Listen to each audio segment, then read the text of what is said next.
Olá, alunos! Eu espero que estejam todos bem. Vamos dar continuidade aí aos nossos estudos de funções.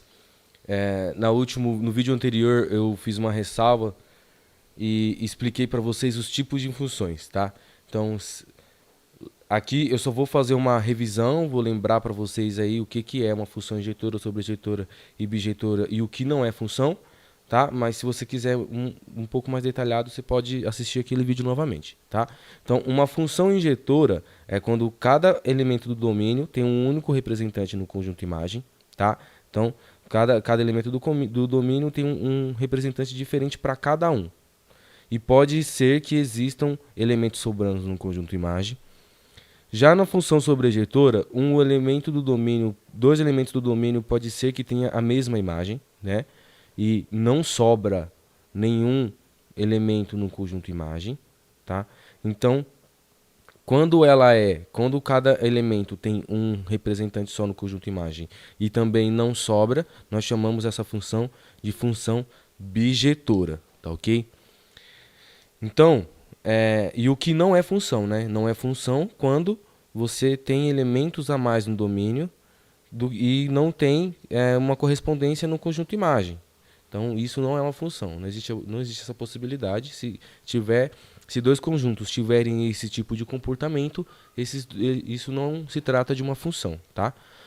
Então, agora, antes de dar início aí nos tipos de funções, outros tipos de funções, eu quero lembrar um pouquinho sobre o plano cartesiano, né? Então, o que é o plano cartesiano? São esses dois eixos aqui, ó.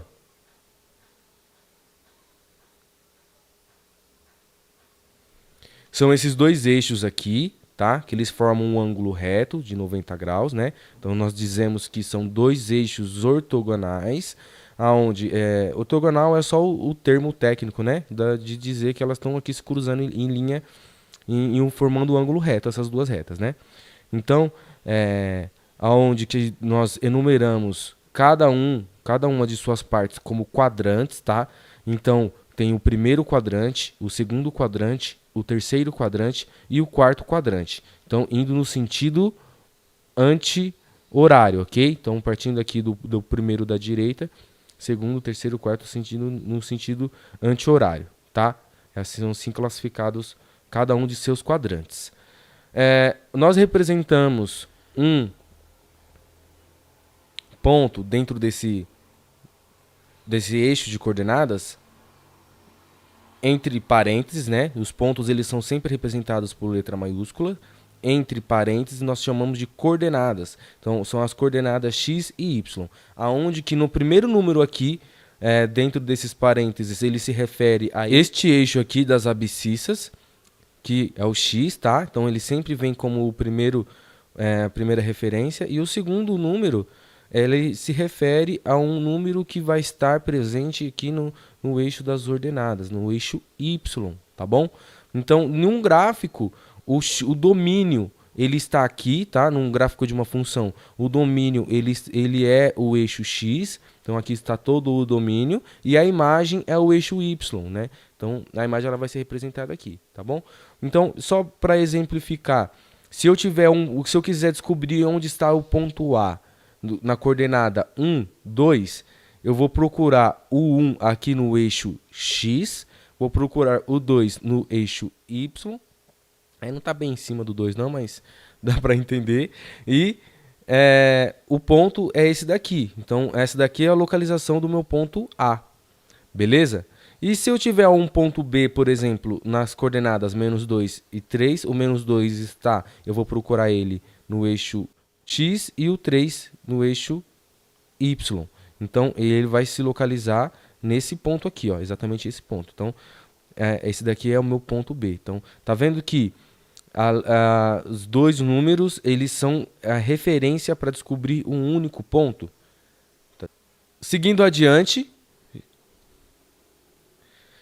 eu vou explicar para vocês hoje o que é uma função constante, o que é uma função par e o que é uma função ímpar.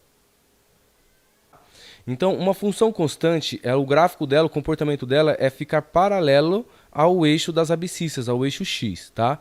Então, por quê? Porque qualquer valor que você atribuir aqui, ele vai sempre resultar numa única imagem. Ela é constante, ela não altera, ela não tem a variável. Por isso que o nome dela faz jus, né? É uma função constante, ela não varia nunca. Deveria ser igual aquelas lojas de 99, né? Que não devia ter variação de preço, né? Que eles colocam lá uma faixa grandona dizendo qualquer produto 1,99. Então, o que é esperado é um gráfico desse nos produtos. O produto 1 vale R$2, o produto 2 também. Então, todos ali próximos a R$2, né? 1,99. Então, é isso. E a fórmula, ela é dada sempre assim. A função é igual a um único número. Observa que ela não tem o elemento x. Por que ela não tem o elemento x? Porque ela o x é a variação dessa função. E já que a função constante ela não existe variação, então naturalmente que o x, no caso aqui, ele é igual a zero, né? Então, o nosso elemento x aí da variável, ele não existe. Agora, a função par. Por que ela é uma função par? Porque cada um elemento da imagem tem dois representantes no conjunto domínio.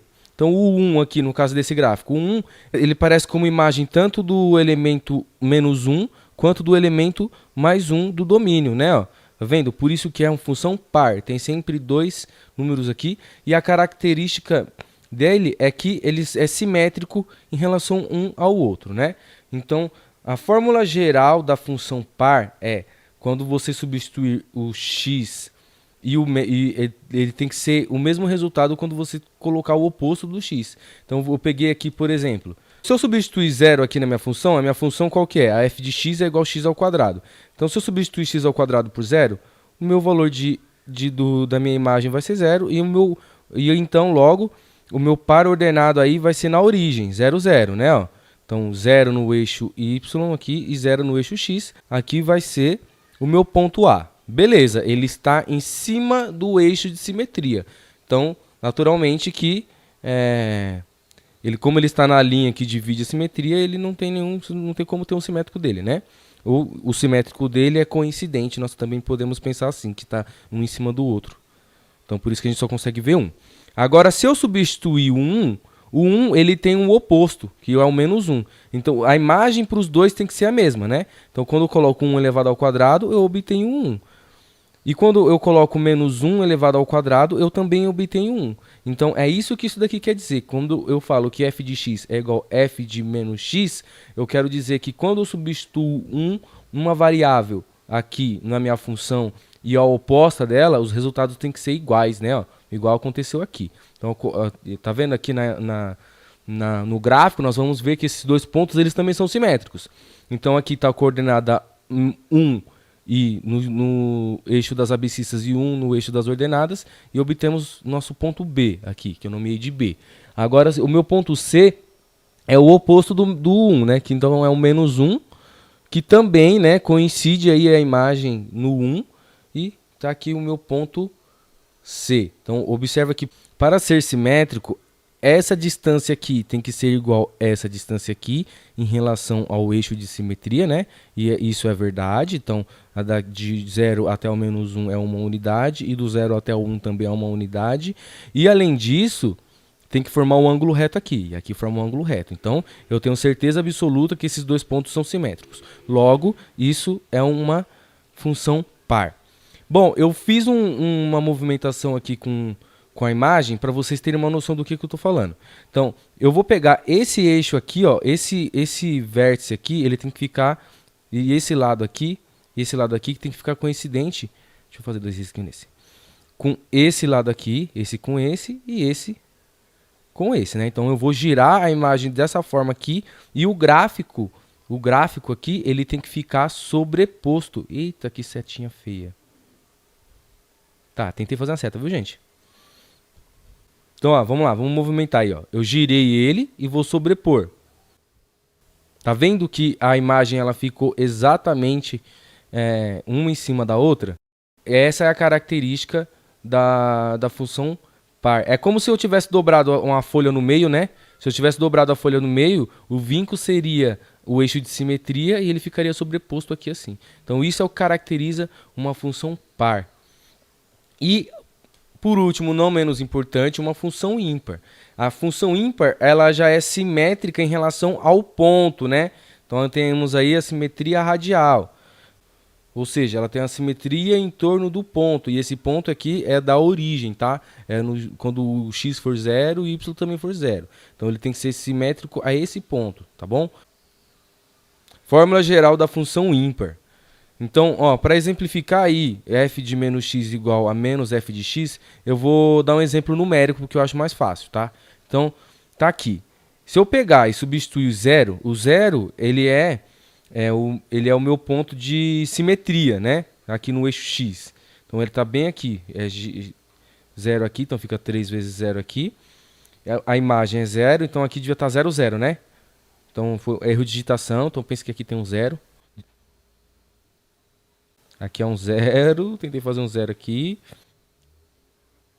Agora, vamos pensar aqui. Quando o x for 1, observa que o resultado vai ser 3, porque a minha função é 3x. Então, 3 vezes 1, 3. Quando o x for menos 1, o resultado tem que ser menos 3.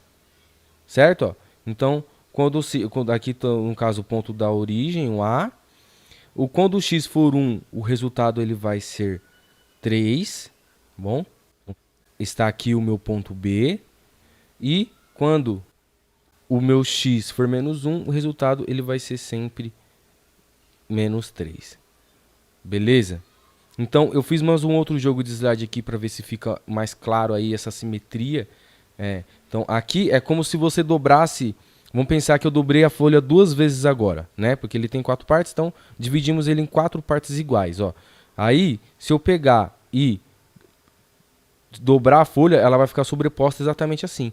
Observa que aqui continua sendo a mesma imagem, ó. Vou desfazer para ver de novo. Você vê de novo a animação. Acompanha aqui, ó. Eu peguei essa daqui e recortei em 4 partes iguais. Aí levei ele para cá, alinhei de uma forma que a origem se encontra, né? Se a simetria, o eixo de simetria tem que estar aqui, né?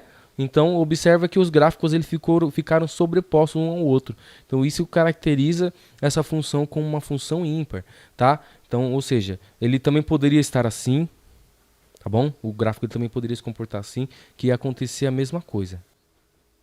Na próxima aula, nós vamos ver o que é a função afim ou polinomial. Essa parte aqui de função linear, função crescente e função decrescente, ela é bastante importante porque é isso daqui que a gente consegue aprender a interpretar corretamente um gráfico e cai sempre em vestibular, tá bom? Então, eu espero que a aula de hoje tenha sido esclarecedora. Qualquer coisa pode perguntar no fórum. Estou à disposição e até breve.